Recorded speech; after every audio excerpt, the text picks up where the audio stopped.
বাড়িতে সবার জন্য রান্না করে সংসারের কাজবাজ সেরে নিজের কাজ সেরে বেরিয়ে পড়লাম দুপুরবেলায় ছেলেকে নিয়ে। আর গিয়েছিলাম ছেলের ফ্রেন্ডসদের সাথে দেখা করতে গিয়েছিল ছেলে, আর আমি গিয়েছিলাম আমার ফ্রেন্ডসদের সাথে দেখা করতে।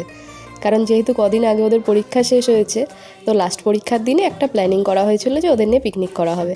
আর এ দেখো রূপাদির কাণ্ড দেখো, রূপাদি চলে এসেছে কেক হাতে করে নিয়ে।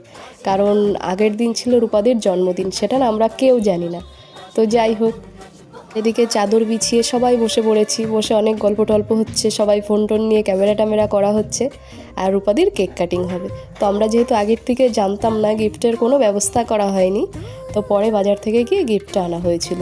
আর রূপাদিও আমাদের জন্য অনেক ট্রিট দিয়েছিল, আইসক্রিম এনেছিল, কোল্ড ড্রিঙ্কস এনেছিল। আর কেকটা দেখে বাচ্চাগুলো তো সেই খুশি। আর এই দেখো সবাই মিলে বসে বেশ অনেকক্ষণ গল্প করেছি। আর এই যে কেক কাটিংও আমাদের হয়ে গেছে। গিয়েছিলাম পিকনিক করতে, কিন্তু ওই যে কথাই বলে না সোনাই সোহাগা, সেখানে গিয়ে বার্থডে সেলিব্রেটও হয়ে গেছে।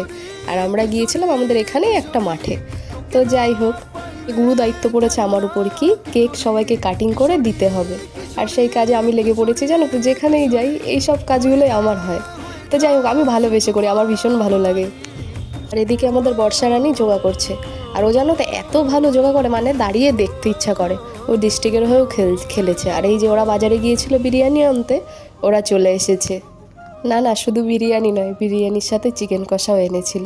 তো যাই হোক, এই যে সব প্যাকেটগুলো একসাথে পরপর করে সাজানো হয়েছে কেন বলো তো? কারণ সবাই ভিডিও করবে।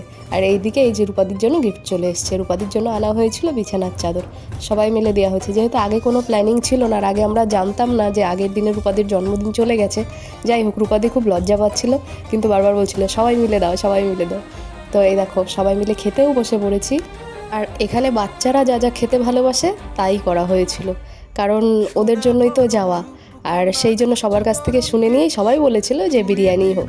ওই জন্য বিরিয়ানি, চিকেন কষা, আর উপরি পাওনা ছিল কোল্ড ড্রিঙ্কস, তারপরে আইসক্রিম, মিষ্টি, এইগুলি।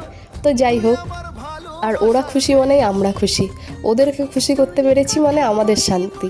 আমরা তো আমাদের তো এইটুকুই চাওয়া থাকতে পারে, তাই না? তো যাই হোক, এই যে সবাই মিলে খেতে বসে পড়েছি। আর খেতে খেতেও জানো না কত গল্প, কত আনন্দ। আর এই দেখো আমার পুচকুটা, ও যেখানেই থাকুক না কেন, ও খাবার সময় আমার সাইডে, আশেপাশে কারোর কাছে বসবে না। আর এই যে আইসক্রিম, কোল্ড ড্রিঙ্কস, আর এই যে ওদের খাওয়া দাওয়া হয়ে গেছে, ওরা সবাই মিলে খেলছে। আর ওদের খেলা দেখে কেমন জানি আমিও, মানে আমি কি, আমরা সবাই আমাদের ছোটোবেলায় ফিরে গিয়েছিলাম। আর ভিডিওটা এই পর্যন্ত, ভালো লাগলে লাইক কমেন্ট শেয়ার করো।